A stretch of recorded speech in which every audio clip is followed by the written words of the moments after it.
Today, I'm going to show you 4 of my most commonly used jigs that I made in my shop using just some pieces of plywood or scrap wood that I happen to have laying around. Didn't have much of another use for, so I thought I would give it a try for jigs, and they work really, really well. So super easy to build, basic tools to use them. You will need some power tools to use these jigs, but they're going to make your project a lot easier and a lot smoother. I don't even know exactly what to call this.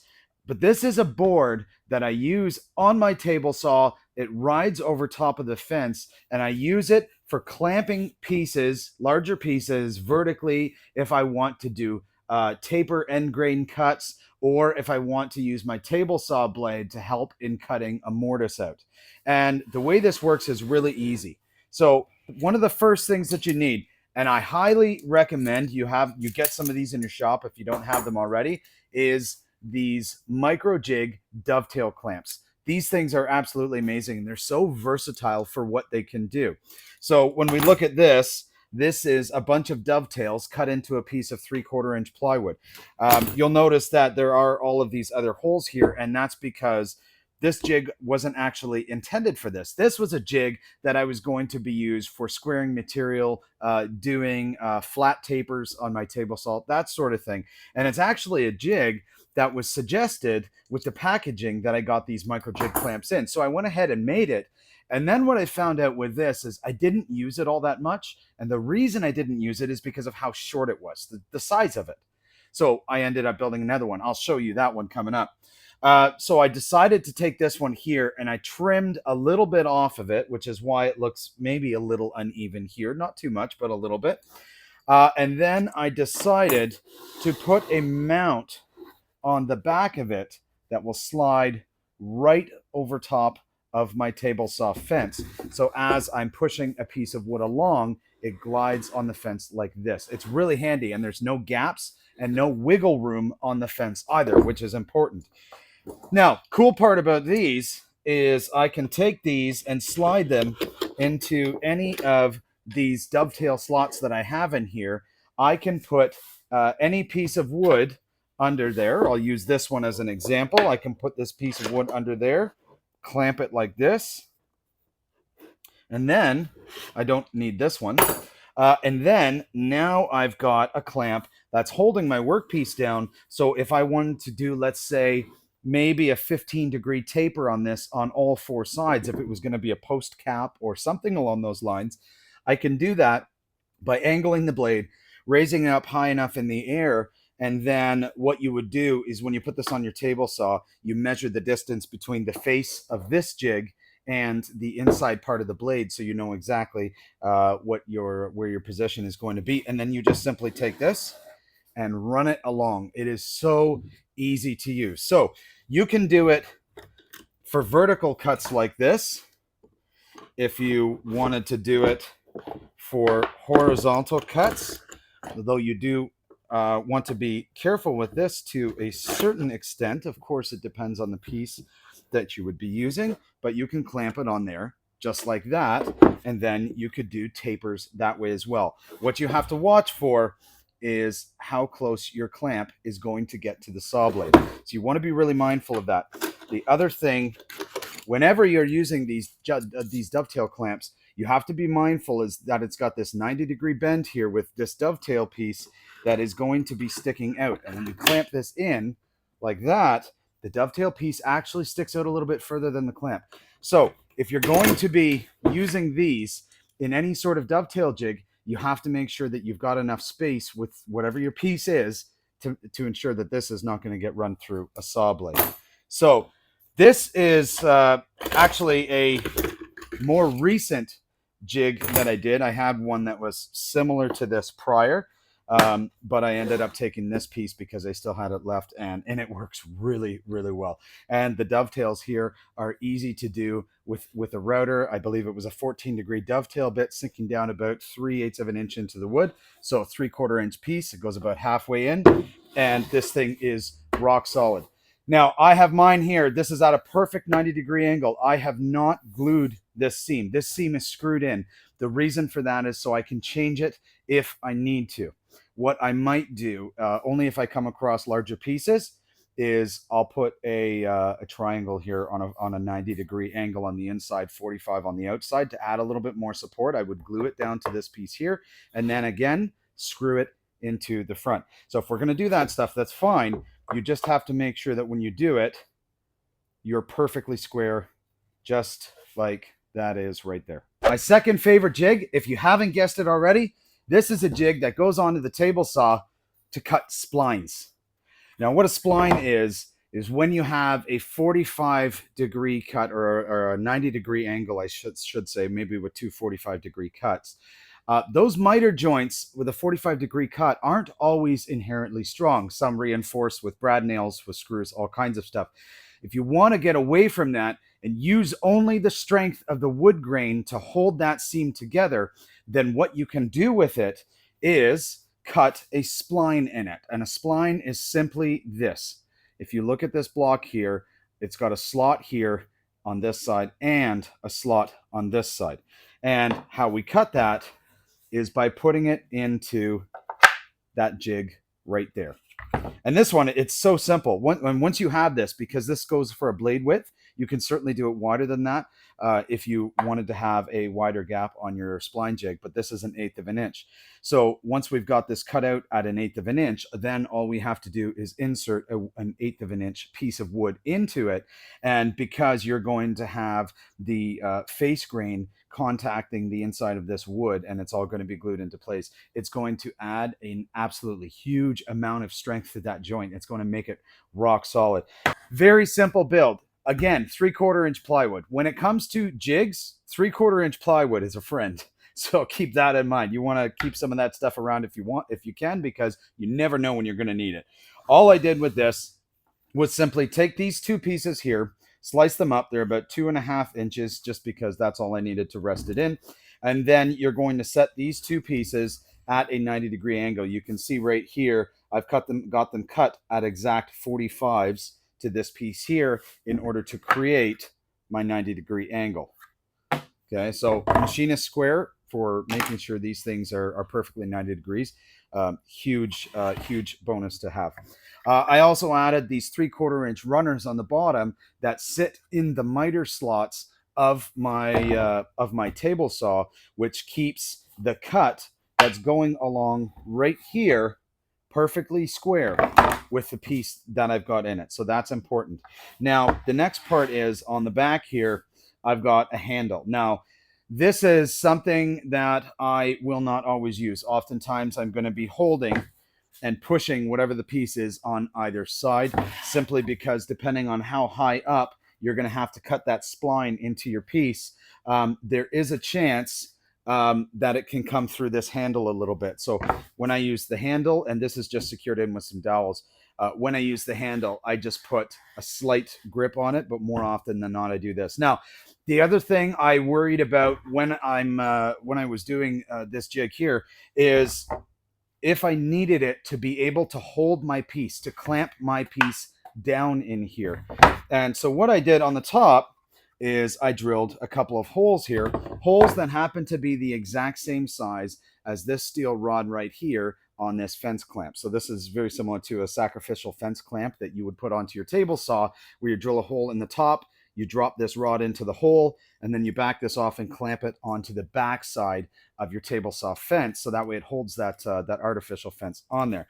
In this case here, what I did is I put these two pieces in, and I only did 2 holes because of the piece that I was doing, but you could certainly do more. And so this allows you to put your piece in there, and while it doesn't always get a grip on the entire thing, you can swing these clamps over and just get enough down pressure here, like that, in order to keep that piece perfectly square in there. So that way, when you cut your spline, it's going to cut to the proper depth that you want. Okay. Now, with this jig, one of the things to keep in mind, this sits flat on the table saw, and we've got 3/4 of an inch. So whatever the depth of your spline is that you're going to want, you'll need to add 3/4 of an inch to it in blade height in order to allow for the blade to go through the thickness of this material prior to going into the actual material that you're going to cut the spline into. So this is just another really cool jig. And I used this. I was making boxes a lot for a while, maple boxes with walnut splines, and then I did some with cherry splines, and then the opposite where I did walnut with maple splines. I have to say I actually like the maple with the walnut splines better. It's really good. The other thing to keep in mind when you're doing splines is you want to have a look at the saw blade that you're going to be using, because you want to make sure your saw blade has a flat tooth. If it has a flat tooth, when you hammer that spline in there, it's going to sit flat on both sides. But if you've got angled teeth like this, you're not going to have a flat surface on the inside of that spline. So when you hammer that spline in there, you're going to have some gaps. So make sure, if you're cutting splines, to have a look at your saw blade first. A good tip is that a lot of ripping blades that are 24 to 30 teeth on them, on 10-inch blades, a lot of those blades do have flat teeth. So that's just a little hint that you can keep an eye out for. So super handy jig. Love having this one in the shop. Okay, the next jig that I've got for you, and this is an essential one if you're going to be buying lumber that you have to mill down yourself, is having a planing sled in order to use it to flatten pieces. And if you wanted to get fancy like I did, you could actually engrave planer sled on it, so that way you don't forget what it actually is. This is very simple. So first of all, best material to build this out of is 3/4 inch plywood. When I made this, I didn't have any, so I used a 1/2 inch MDF. I would recommend staying at least a 3/4 inch thickness. This one does work. For small pieces, it's great, but what you have to be careful of is the amount of flex or deflection, if you will, that these planing sleds have. You want them to be as flat as possible. These ones are very simple in how they work. Okay, when we have a piece of rough lumber like this is a piece of very rough cherry. We put this down here, we can see that we have a lot of movement, and that's because it's not exactly a very square piece. It's a rough piece of cherry, and it's been air drying for a few years. So what we would do with this, first of all, is try to get a square edge if we can. So I always square the edge on a miter saw first, whether it's flat or not. That way I have a flat surface to put up against this butt end. Now, the reason this end is on here, and this is the edge that goes through the planer first. The reason for that is because your planer pushes. So if you have this butt edge here, it's going to force the jig and everything to go through the entire surface or thickness planer. So that's definitely something that you want to make sure that you have. When you're dealing with these pieces, you have this rock in the board. And the rock in the board is not something that we want. So what we need to do is wedge it in order to make it solid, so it's not bouncing from this corner to this corner or this corner to this corner. Okay, so what I like to use for that, and it's entirely up to you what you use, are these little wedges that come with those vinyl or laminate floor installation kits. And I like these because these wedges sometimes work depending on how much of a bow is in the piece. This starts at about a 1/16 of an inch thickness, and then it works its way up from there. So when we're using the sled, we can wedge under our highest corner, and we don't want to wedge one end up until the other one touches down. The reason we don't want to do that is because we're going to have to remove a lot of material to be able to get to the other side. So put a wedge under the one corner, then we're going to push that corner down, and then we're going to shove a wedge in on the other corner. And now we have completely eliminated that rocking. And we check these corners here, and there's no rocking there either, which is awesome. That's what we want. Now, you can run this through the planer as is. However, with vibration and whatnot, what can happen is these wedges can pop out. So what I like to do is to use hot glue to help hold these things in. If you have a look at this, you can see that it's covered with a little bit of hot glue, which is fine.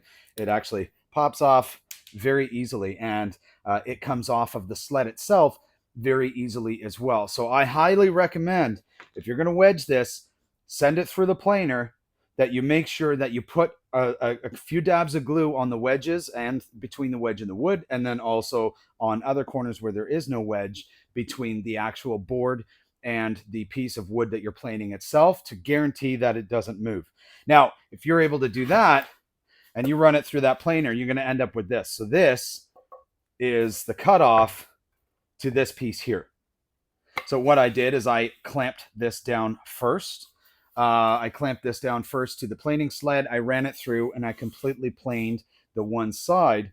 And then once I scribbled the whole thing just with a pencil all the way along, so that way I knew what area had been touched by the blades and what areas weren't. Once all of the pencil marks were gone, I took it off the sled, flip it over, because now we've got a flat surface, and then I ran it through the planer on the other side. And what that did is made this side exactly parallel with this side. So now our top and our bottom is the exact same thickness and parallel with each other, which is great. So if you're looking to mill down any type of rough lumber, this is an amazing way to do it. And as you can see, when you're using a planer to mill rough lumber, especially with this being an offcut of the exact same piece, when you're milling wood, there's a night and day difference that comes out once you get them milled down to where you want them to be. Okay, for my last one, and I do actually have a video about this one that I go into a lot more detail, so I'm going to link it up here in the corner, is a jointing sled. So like many of us, I don't own a jointer, and I actually was, sorry, that's a lie. I did have a benchtop joiner. I found the benchtop joiner to be very difficult because I didn't have a lot of really enough distance for longer pieces on the outfeed side of the jointer, as well as on the inside. I was actually using roller wheels for the infeed. So I decided to get rid of that, and because I've got a bigger table saw, I decided to use my table saw and just make a jointing sled. And I'm so glad I did, because it's actually not just a jointing sled. It can do so many other things. Now, to start, this goes back to using these micro jig clamps. And again, this is why I can't emphasize getting a pair of these things enough, because of how handy they are. But again, just very similar to that last jig that we have these dovetail channels right inside the board. And you can see they've got a lot of strength to them. That's why dovetail is really good for joinery. And so for these here, if I needed to square a piece, and let's say it's this piece here, I need to find a square edge. Well, if we look at this piece, neither edge is very straight and is good as a reference to run along a table saw fence to cut the other side. It's not going to come out square. And this one, of course, is rocky still as well. So when it comes to having a piece like this, the first thing I would recommend, as I said in the last one, is use the planing sled and get the piece flat. Once you've got that piece flat, now you can set it on here. You've got absolutely no movement to it, which is amazing. And then all we need to do is get one square edge. So we can then position this and move our clamps in. And what we'll want to do, I'm going to clamp it right here so I can show you, is when you set this up, you're going to set it up so that way that board is just past the edge of the jointing jig, as you can see right here. The reason is because we don't want to lose a lot of material off of this piece, especially this one here. This is like an 8-inch wide piece of cherry, which is pretty valuable. So I don't want to lose any of that material. So you're going to take this piece, you're going to set it up to just over the edge. Now, this jig here is exactly 10 inches in width. And the reason I made it exactly 10 inches in width is because I know then whenever I'm going to use my jointing jig, I always will end up setting my table saw fence at 10 inches. So that way I know this is going to squeeze right in between, and anything beyond this 10-inch line is going to shave this off. And then we just have to raise the blade up on the table saw about 3/4 of an inch higher to compensate for the thickness of this jointing jig. So then once we get this on there, what we can now do is we can set up our saw and we can run this through like this. It's going to shave this edge down. And once we do that, we can then, very similar to what we did with the planing sled going through a planer, we can take our piece out, we set our jig to the side, and now we've got a square edge here. And this board, as I said, it was a cutoff of that other one, and I did use the jointing jig and the planing jig for this one.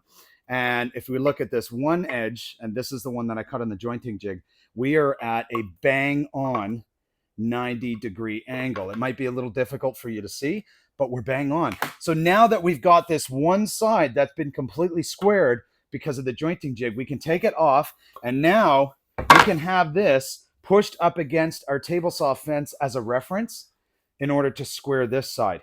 What you end up with is 4 sides, the front and the rear, the edges, that are all perfectly square with one another. The distance from here to here is identical to the distance from here to here. So super, super easy setup. The only thing that we would then need to do, and let's see how good this actually came out. So actually not bad, but then all we need to do is square these edges. So this one here has a little bit of space in that corner, and that's only because I haven't actually trimmed this yet since I got this straight side. So this one was actually cut on the miter saw when the side was still rough. So surprisingly, it was actually pretty square. But that being said, the jointing sled is amazing for that. Now here's a bonus that you can use with the jointing sled. And again, I do have a video on this if you wanted to see this with a little bit more detail. It will show you is you can use this as a tapering jig also. So if you want to put a taper, let's say maybe a 15-degree angle or something like that on a piece, maybe it's a table leg and you want the lower 12 inches to have about a 15-degree taper, then you can set up the jointing jig like this. And as you can tell looking at it this way, because again, the blade is going to run along this 10-inch mark, it's actually going to slice the top part of this off. And then what you're going to be left underneath with is the taper. So this is another really essential jig. And because I use a lot of rough lumber, this is one that I use in my shop all the time. But I really want to emphasize with you, if you haven't already, get some of these micro jig clamps, these dovetail clamps. So there's off brands of dovetail clamps too. There's probably some on Temu or whatnot also. Go for it. They'll all work. But absolutely great clamps. Probably one of the best investments that I've made. Well, thanks for watching the video today. I hope that all of these jigs that we've gone over today may help you out. Keep in mind, you can build these things with what you've already got in your shop. The micro jig clamps, I highly recommend them. You don't have to have them. You can have T-tracks and hold downs too. You don't have to have the sacrificial fence clamps. You don't even need clamps on a spline jig. That's just a little extra thing that I added on. And then you can swap up these materials. But these jigs are super simple to build, and they're going to make your woodworking so much easier and so much faster as well. Don't forget to hit that subscribe button and like the video and share with anybody else that you think could benefit from some of this also. You can also check out our website, timber-designs.ca. It's currently being revamped a little bit, but I've got a ton of projects that are already posted on there. Some of the videos go on there as well. I am working on trying to add some plans for various projects on there too. They may be rustic in nature. That means they may be handwritten, although I'm attempting the digital, but I'm still a pen and paper kind of guy. But don't forget to check those things out, and stay tuned for the next one.